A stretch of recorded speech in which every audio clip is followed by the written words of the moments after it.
Bonjour Mariem, bonjour à tous. Dans l'actualité ce 28 janvier, bien l'élection de l'Ivoirien Souleymane Diarra-Souba à la tête de la Fédération des associations professionnelles de banques et établissements financiers de l'UEMOA.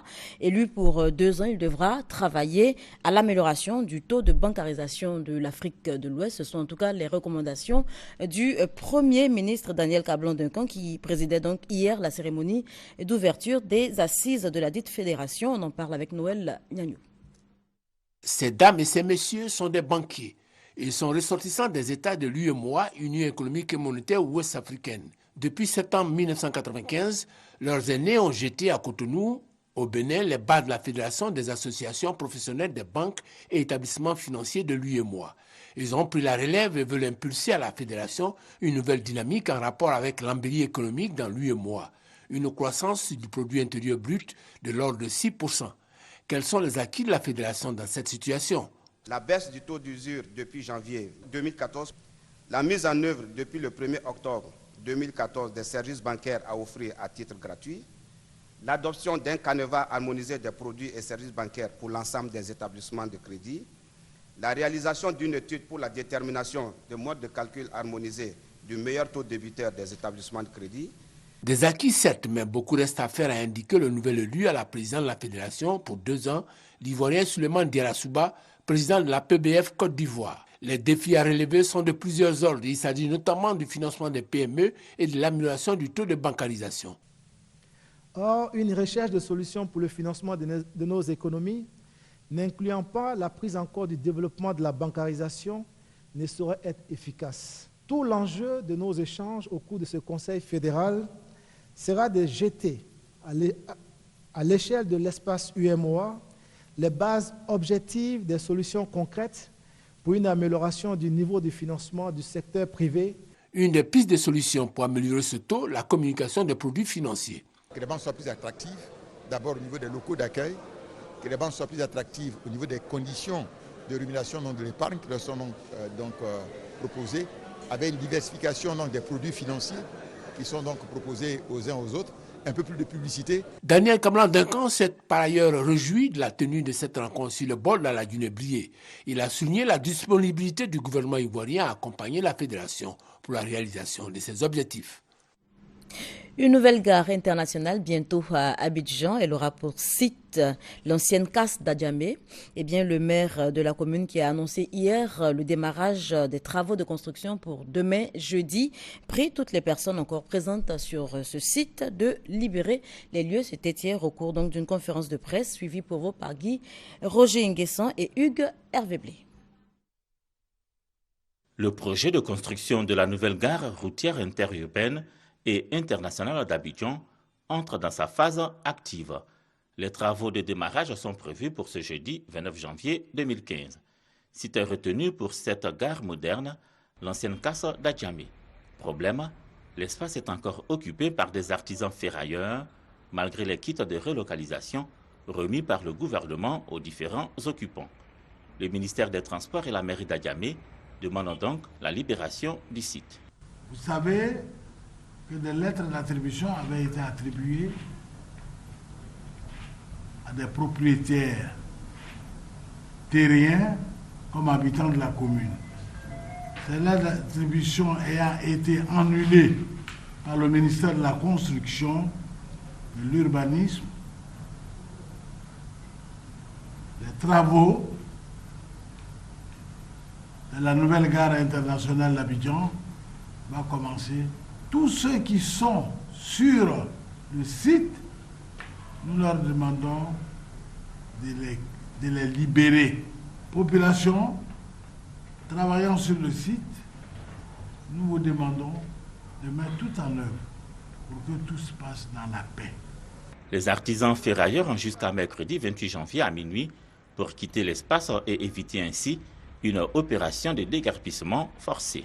La nouvelle gare d'Abidjan, qui verra bientôt le jour sur l'ancien site de la casse d'Adjamé, va contribuer à moderniser le système de transport de la Côte d'Ivoire.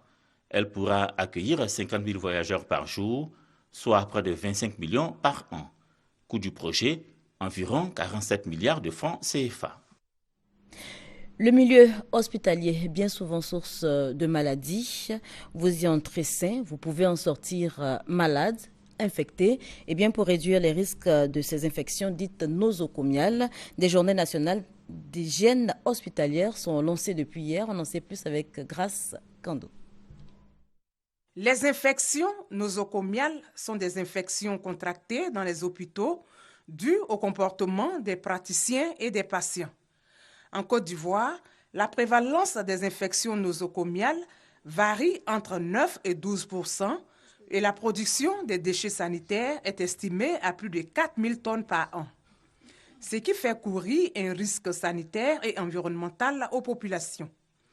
Pour changer la donne, des journées nationales d'hygiène hospitalière et de lutte contre les infections nosocomiales sont organisées par le ministère de la Santé et de la lutte contre le sida. L'objectif de ces journées, c'est sensibiliser d'abord nos collaborateurs, directeurs des hôpitaux, prestataires de soins, aux procédures qui permettent d'éviter ces infections. C'est aussi une journée pour sensibiliser la communauté. Ces journées durent 6 semaines et plusieurs activités sont prévues. Ces journées vont concerner 6 régions sanitaires et 27 structures sanitaires. Et nous aurons d'abord dans chaque région 3 jours à passer. C'est-à-dire la première journée va consister à faire le diagnostic de l'hygiène hospitalière dans les hôpitaux. En le deuxième jour, nous allons former 45 agents de santé. Et le troisième jour, faire une mobilisation sociale autour de la question de l'hygiène hospitalière. Il sera aussi question de sensibiliser les populations, les leaders de communauté et les responsables politiques aux conséquences d'assainissement et aux pratiques saines en matière d'hygiène hospitalière et de gestion des déchets biomédicaux. Parlons santé toujours, précisément de lutte contre le cancer du col de l'utérus. Une campagne de sensibilisation est lancée depuis hier donc dans le district d'Abidjan. Première cible, les femmes de Port-Boué. Christelle Nda, Parga se reconnaît. Le cancer du col de l'utérus est un véritable problème de santé publique. En Côte d'Ivoire, c'est le deuxième cancer chez la femme après le cancer du sein. Selon le programme national de lutte contre le cancer, chaque année, on enregistre environ 1600 cas. C'est l'un des rares cancers qu'on peut guérir si le dépistage s'est fait assez tôt. La commune de Port-Boué, décidée à lutter contre la maladie, organise une campagne de sensibilisation et de dépistage gratuite du 27 au 31 janvier. Ce type de maladie est très peu connu de la population. Donc notre objectif est d'abord de faire bien connaître le fléau et ensuite de faire connaître à la population les dispositions que nous avons prises pour faire face et par la suite être opérationnel sur le terrain pour effectivement attaquer le mal. Avant la phase de dépistage, les femmes de Port-Boué ont été suffisamment informées sur la question par Dr Komoé du programme national de lutte contre le cancer. Progressivement, l'État est en train d'intégrer le dépistage du cancer du col de l'utérus dans les activités de la santé et reproduction, de telle sorte qu'elle soit vite vue lorsque la maladie n'a pas encore arrivé au stade de cancer. Alors, donc, le principe, c'est de détecter la lésion précancéreuse et de la traiter. Les participantes informées sur la maladie ont invité les autres femmes à se faire dépister. Le cancer de l'utérus est une sale maladie pour nous les femmes. Donc on doit se faire dépister. C'est très important pour nous les femmes. Je demande à mes soeurs de Port-Boué de se faire dépister. Environ 1000 femmes de la commune de Port-Boué sont attendues lors de la caravane de sensibilisation et de dépistage du cancer du col de l'utérus. Cette caravane sillonnera les différents centres de santé de la commune. Et pour refermer la page santé, on évoque ce guide d'assainissement du secteur des ONG de santé. L'initiative est du ministère de tutelle. Certaines ONG exercent dans le domaine de la santé sans reconnaissance du ministère ni d'agrément. D'autres qui disposent d'un agrément ou de reconnaissance se détournent de leur mission véritable et procèdent à l'ouverture de structures de soins privés à but lucratif, ne respectant aucune éthique de la déontologie médicale. Et ce phénomène gagne de plus en plus de terrain. L'assainissement du milieu s'impose donc, avec le soutien du programme d'appui à la redynamisation du secteur de santé ivoirien. Le ministère de la Santé et de la lutte contre le sida a élaboré un guide des ONG de santé en Côte d'Ivoire. Le présent atelier vise à valider le guide en vue de son édition et distribution. Plus de 70% des ONG qui sont présentes sur le territoire et qui disent travailler pour le ministère sont des ONG fictives et virtuelles. Nous mettons à leur disposition un guide pour se faire identifier et agréer afin de bénéficier de tous les avantages de ce qu'on appelle la contractualisation, ministère de la Santé et organisation non gouvernementale. Tous les acteurs sont unanimes. Il faut assainir le milieu, ce qui justifie la présence de plusieurs ONG de santé et des partenaires au développement à cet atelier. C'est un document qu'il fallait forcément mettre sur pied, puisque depuis longtemps, nous n'arrivions pas à comprendre exactement quels sont les mécanismes de création et de fonctionnement dans nos relations et avec le gouvernement et avec le privé et les autres ONG. Le guide des ONG de santé se veut un accompagnateur, mais mieux, un éclaireur pour une bonne intégration des ONG dans le programme national de développement sanitaire. De même, il permettra aussi de produire des projets à impact positif sur la santé de la population. On rappelle, avant de continuer, que le dialogue politique entre le gouvernement et l'opposition reprend demain jeudi. Les imams de Côte d'Ivoire se prononcent sur les récentes attaques contre le journal satirique Charlie Hebdo, des attaques qu'ils condamnent, certes, tout en appelant à un peu de retenue. L'on se souvient encore des événements tragiques survenus à Paris, en France, le 7 janvier dernier. Des événements qui ont fait 12 victimes dans les locaux de l'hebdomadaire satirique Charlie Hebdo. Face à ces événements, mais aussi aux atteintes faites à l'islam et au prophète Mahomet, le COSIM condamne. S'agissant des événements eux-mêmes, le Conseil supérieur des imams en Côte d'Ivoire condamne bien évidemment la violence, les assassinats et toutes les activités qui s'y rattachent. L'on ne saurait en effet justifier de tels actes qui endeuillent les familles. Dans le même temps, le dénigrement permanent, la volonté de nuire à l'aura, au prestige et à la vérité intrinsèque de l'islam sont autant d'actes destinés à saper, sinon les bases de notre religion, du moins à pousser les musulmans à des réactions qui leur sont aussitôt reprochées. Le Conseil supérieur des imams exhorte par ailleurs l'ensemble de la communauté musulmane à prôner la paix, l'amour et la tolérance, des vertus chères à l'islam selon l'imam Sékou Sylla. Le COSIM se félicite du climat apaisé qui règne dans notre pays et invite chacun à œuvrer, à prier pour le renforcement de la cohésion sociale. Il invite chacun au niveau national et dans les relations internationales à faire preuve d'équité et de respect mutuel.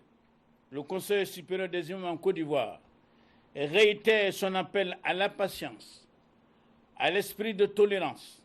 Pour terminer, le COSIM recommande aux croyants de garder leur sérénité tout en rejetant les solutions extrêmes de violence et de confrontation. Des prières et des bougies pour commémorer le 70e anniversaire de la libération d'Auschwitz, le plus grand camp d'extermination situé donc en Pologne. Plus d'1 million de personnes y ont été massacrées lors donc de la Seconde Guerre mondiale, 70 ans après. Eh bien, l'Europe s'en souvient. Et puis du sport pour terminer, qualification hier du Ghana et de l'Algérie pour les quarts de finale de la CAN 2015. Le Ghana et l'Algérie qui étaient respectivement face à l'Afrique du Sud et au Sénégal. 2-1 pour le Ghana, 2-0 pour l'Algérie. Retour sur les temps forts de cette troisième journée du groupe C, c'est avec Aude Alegbé. Un grand est tombé, le Sénégal. Face à l'Algérie, les Lions de la Teranga encaissent un but surprise à la 11e sur un long ballon de Bouguera Majid pour Riyad Mahrez. De Majid Bouguera justement, et puis regardez dans le dos de la défense, là vraiment la défense qui n'est pas alignée du tout, quand tout est bien fait, le contrôle pied droit, l'enchaînement. 1-0. Le Sénégal a du mal à réagir et part à la pause avec ce score. Dans l'autre match à Mongomo, l'Afrique du Sud mène 1-0 les Black Stars, but signé Massongo à la 17e minute. En seconde période, Bentalem double la mise pour les Fennecs. 2-0. L'Algérie peut désormais exulter. Les Fennecs sont en quart de finale. Les Lions s'arrêtent au premier tour car du côté de Mongomo, les Black Stars ont créé la surprise. John Boy signe l'égalisation à la 73e. Et finalement, ce sont les deux hospitalisés qui redonnent espoir à tout un peuple, un partout. et André Ayou enfonce le clou à la 83e. Le but signé, André Ayou. Le Ghana valide sa qualification et rejoint la Guinée équatoriale, le Congo, la RDC et la Tunisie. Voilà la Côte d'Ivoire donc qui joue son va-tout ce soir face au Cameroun et à l'affiche également ce mercredi, Guinée et Mali. Voilà, c'est tout pour l'actualité. Je vous laisse en compagnie de Mariam Touré.